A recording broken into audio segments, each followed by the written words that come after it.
ይህ የቀልብ ዶክተር ድምጽ ነው። አልሐምዱሊላህ ታካሚዎቻችን የሚድኑ በእኛ ኃይል እንዳይመስሉት በአላህ ኃይል ብቻና ብቻ ነው። ከቀልብ ዶክተር ዓላማ ውስጥ የአላህን ተአምር ማንገስ ዋነኛው ነው። በየጊዜው በቀልብ ዶክተር ታክመው መዳናቸውን ማመን እስከሚያቀታቸው ሲቃይ የተናነቃቸው ሲገልጹ የአላህ ተአምር ምን ያህል የገዘፈና ግልጽ እንደሆነ ያሳየናል። ከህመም ወደ ጤነኝነት፣ ከጭንቀት ወደ ደስታ፣ ከጨለማ ወደ ብርሃን፣ ካላሰቡበት ወደ ስኬት የደረሱት በአላህ ተአምር ቢሆን እንጂ። ልብ ለአላህ እጅ የሰጠና የተናነሰ ሲሆን ግልጽ ይሆናል። አላህም እንዲህ ይለናል፣ አላህን ትገነዘቡና በእርሱ ታምኑ ዘንድ በችሎታው ላይ ያስረጅ የሆኑ ግልጽ ተአምራቶችን ያሳያቸዋል። አልበቀራ።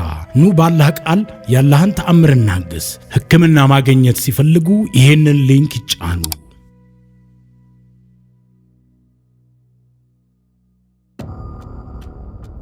عن ندير بن الحارث رضي الله عنه ክፍል 2 ይህ ከሆነ በኋላ አልአስወድ ኢብኑ አብድ የጉስ ከቤቱ ወደ ውጭ ሲወጣ ፊቱ ጥላሸት ለበሰ። ወደ ቤቱ ሲመለስ ቤተሰቡ ስላላወቁት በራቸውን ዘጉበት። አልአስወድ ኢብኑ አብዱል ሙጠሊብ ደግሞ ከሻም የሚመጣው ልጁን ሊቀበል ወደ ገጠር ወጣ አለ። በአንድ ዛፍ ጥላ ስር አረፍ ለማለት ሲሞክር የዛፉ ቅርንጫፍ አይኑን መታው። እርግጥ ነው ጅብሪል አለይሂ ሰላም ነው የመታው። ከዚያም አይኖቹ እዚያው ያለ ድርግም ብለው በመጥፋታቸው ባሪያውን እንዲረዳውና ከአይኑ ላይ ሾሁን እንዲያራግፍለት ተማጸነ። እኔ ምንም ሾህ አይታየኝም አለ ባሪያው። አልአስወድ ግን እየጮኸ ተመልከት በአይኔ ውስጥ ሾሆች አሉ አለው። እኔ ምንም ሾሆች አይታዩኝም ጌታዬ። በዚህ ሁኔታ ላይ አልአስወድ ወደ መካ ተመልሶ እንዲህ አለ፣ ሙሐመድ ጌታውን የኔን አይን እንዲያጠፋለት ለመነው። ልመናውም ተቀባይነት አገኘ።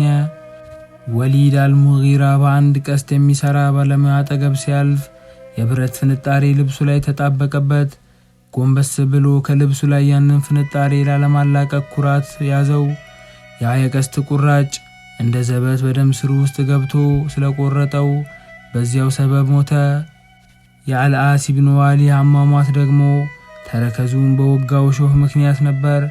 እግሩ በኃይል ካበጠ በኋላ በዚያው ጦስ ሞተ። በአን ኑደይር ኢብኑ አልሐሪስ ህሊና ውስጥ እንደ ፊልም ተቀርጸው ከቀሩ ገጠመኞች ውስጥ አንዱ የሚከተለው ነው። ነብዩ ሰለላሁ ዐለይሂ ወሰለም በካዕባ አጠገብ ሱጁድ እያደረጉ ነበር። አቡ ጀህል ከባልደረቦቹ ውስጥ የግመል ሽል አምጥቶ በሙሐመድ ጀርባ ላይ የሚያደርግ ሰው እንዳለ ጠየቀ። ለዚህ ጥያቄ ተሽቀዳድሞ መልስ የሰጠው መናጢው ኡቅባህ ኢብኑ አቢ ሙዓይጥ ነበር። ከዛም የተባለውን የገማ የእንግዴ ልጅ በነብዩ ጀርባ ላይ አስቀመጠ። ይህን ድራማ ሲከታተሉ የነበሩት አጋሪዎች በሳቅ አውካኩ።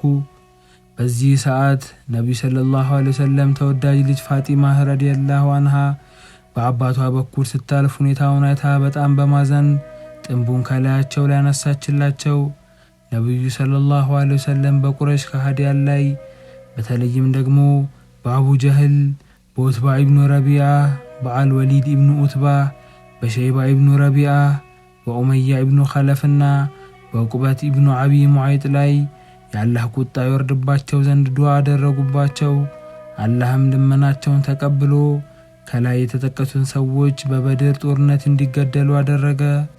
በሁነይን ጦርነት ወቅት አኑደይር ኢብኑ አልሐሪስ፣ ሸይባ ኢብኑ ኡስማን፣ አቡ ሱፊያን ኢብኑ ሐርብና ሰፍዋን ኢብኑ ኡመያ ነብዩ ሰለላሁ ዐለይሂ ወሰለም እንዲሸነፉ ይፈልጉ ነበር።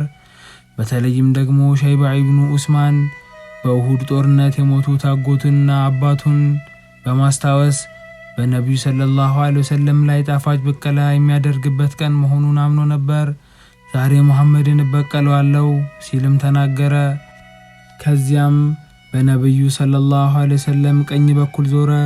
አጎታቸው አባስ ኢብኑ አብዱል ሙጠሊብ ብር የመሰለ ነጭ ጡር ለብሰውና ጋሻ ሆነው ነብዩ ሰለላሁ ዐለይሂ ወሰለም ሸፍነዋቸው ነበር። ይህ አጎቱ ነው፣ ስለዚህ አሳልፎ አይሰጠኝም አለ። ከዚያም በኋላ ወደ ግራ በኩል ሲዞር አቡ ሱፊያን ኢብኑ አልሐሪስ ኢብኑ አብዱል ሙጠሊብ ጋሻ ሆኖ ጋርዷቸው ተመለከተ። ይህም ያጎቱ ልጅ ነው፣ ፈጽሞ ያስነካኝም አለ። ሸይባሁን ደግሞ በጀርባ በኩል ነብዩ ሰለላሁ ዐለይሂ ወሰለም ቀረባቸው። በዚህ ጊዜ ማንንም የሚከላከላቸው ሰው ስላልነበረ በሰይፉ ሊጎዳቸው ተቃርቦ ነበር። ሆኖም ድንገት የእሳት ነበልባል ፊቱን ሲልሰው ሲምዘገዘግ አይቶ ፊቱንና አይኖቹን በእጁ ሸፈነ። በዚህ ጊዜ ነብዩ ሰለላሁ ዐለይሂ ወሰለም ወደ ኋላቸው ዘወራሉና ሸይባ ወደ እኔና አሉት።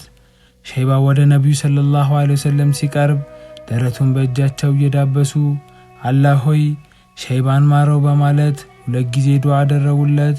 በሶስተኛው ጊዜ አላህ ሆይ ሸይባን ማረው፣ በእርሱ ላይ ያለውንም ሸይጣን አስወግድለት አሉ። ሸይባ ነብዩ ሰለላሁ ዐለይሂ ወሰለም ትኩር አድርጎ ተመለከታቸው።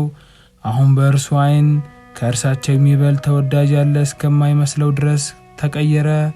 ከዚያም እንዲህ አሉት፣ ሸይባ ሆይ ከሃዲያኑን ተዋጋቸው። ነብዩ ሰለላሁ ዐለይሂ ወሰለም በበድር ቀን እንዳደረጉት ሁሉ ጭብጥ አፈር በማንሳት በሐዋዚና በሰቂፍ ጎሳዎች ላይ በተኑ። ያም አፈር በየሰው አይን ውስጥ እየገባ ሲያጨናብሳቸው በሙስሊሞቹ ሰይፍ እየተቀሉ ይወድቁ ነበር። የአላህ መልእክተኛ በሁኔን ዘመቻ የተገኘው ምርኮ ሁሉ ሁደይን ኢብኑ ወረቃህ በተባለ ሰው እጅ እንዲቀመጥ ኃላፊነት ሰጡ። ነብዩ ሰለላሁ ዐለይሂ ወሰለም አኑዳይር ኢብኑ አልሐሪስን ለማየት በመፈለግ ጠሩት።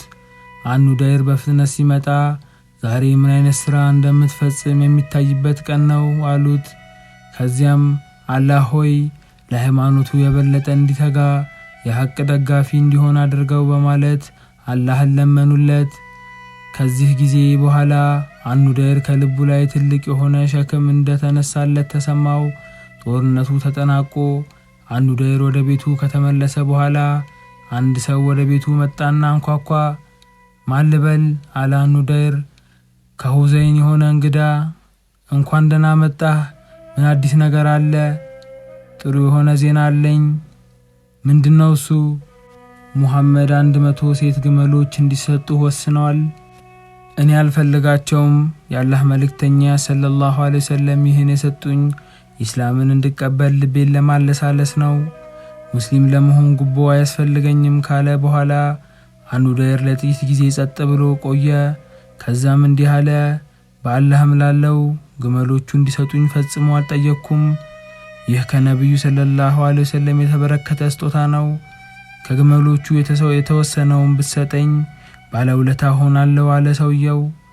አኑዳይር ኢብኑ አልሐሪስ ረዲየላሁ ዐንሁ ወደ ነብዩ ሰለላሁ ዐለይሂ ወሰለም ሄዶ 100 ሴት ግመሎቹን ከተቀበለ በኋላ 10 የሚያክሉትን ለሰውየው ሰጠው። አኑዳይር ረዲየላሁ ዐንሁ ከነብዩ ሰለላሁ ዐለይሂ ወሰለም ጋር እየተቀመጠ ስለ ሰላት ወቅቶችና አፈጻጸም ይጠይቅ ነበር። ለአኑዳይር ረዲየላሁ ዐንሁ ነብዩ ሰለላሁ ዐለይሂ ወሰለም ከራሱ ነፍስ የበለጠ ተወዳጅ ነበሩ። አኑዳይር ረዲየላሁ ዐንሁ አላህ ዘንድ በጣም የተወደደው መልካም ስራ ምንድነው በማለት አንድ ቀን ነብዩ ሰለላሁ ዐለይሂ ወሰለምን ጠየቃቸው። ጂሃድና በአላህ መንገድ ላይ መለገስ በማለት መለሱለት። አኑዳይር ረዲየላሁ ዐንሁ ነብዩ ሰለላሁ ዐለይሂ ወሰለም መዲና ሲሄዱ አብሮ በመሄድ ወደ ሻም እስኪዘምት ድረስ እዚያው ቆይቷል። አኑዳይር ረዲየላሁ ዐንሁ ሁልጊዜም አላህ አሟሟቱን እንደ ወንድሙ አነድር እንዳያደርግበት ዱዓ ያደርግ ነበር። በኻሊድ ኢብኑ አልወሊድ ረዲየላሁ ዐንሁ የተመራውን ጦር ተቀላቅሎ የዘመተው አኑዳይር ረዲየላሁ ዐንሁ የቢዛንታይንን ሰራዊት ሲፋለም በዚያው ግንባር ሸሂድ ሆነ። ነፍሱ ልትወጣ ሲያጣጥር ሰማዩ ልክ ንጋት ላይ በብርሃን እንደተሞላ ወገግ ሲል ተመለከተው። የሚከተለውንም የቁርአን አንቀጽ የሚያስተጋባ ይመስላል። አዑዙ ቢላሂ ሚነሽ ሸይጣኒር ረጂም ወላ ተሕሰበነ አለዚነ ቁቲሉ ፊ ሰቢሊላሂ አምዋታ በል አሕያኡን ኢንደ ረቢሂም ዩርዚቁን። እነዚያም በአላህ መንገድ ላይ የተጋደሉትን ሙታን አድርገህ አትገምታቸው፣ በእርግጥ እነርሱ ጌታቸው ዘንድ ሕያውያን ናቸው፣ ይመገባሉ። ሱራ አሊ ዒምራን ቁጥር 169። የአኑዳይር ኢብኑ አልሐሪስ ረዲየላሁ ዐንሁ ታሪክ በዚህ ተጠናቀቀ። በቀጣይ ሳምንት በሌላ ሰሃባ ታሪክ እስከምንገናኝ ሰላሙ አለይኩም ወራህመቱላሂ ወበረካቱ። እንኳን ወደ ትክክለኛው የአፍያ መንደር በሰላም መጡ። የቀልብ ዶክተር በሲህር በጅን በአይንናስ እንዲሁም የስነ ልቦና ጫና የደረሰባቸው የሰው ዘር ፍጥረታት በሙሉ ታክሞ የሚድኑበት ነው። ሕክምናው በቁርአን፣ ሕክምናው በአስካሮች፣ ሕክምናው በዱዓዎች በሰደቃ የሚካሄድ ሲሆን ነቢያዊ ሱናን በተመረኮዙ እጅግ ጥበብና እውቀትን ባካበቱ የሩቃ ዶክተሮች ይታከማሉ። እወቁ፣ ሕክምናው ሸሪዓዊ ብቻ ነው። አያምልጦት፣ እድሉን ይጠቀሙ። ባሉበት ሆነው ራስዎን ያክሙ። ሕክምና ማግኘት ሲፈልጉ ተከታዩን ሊንክ ይጫኑ።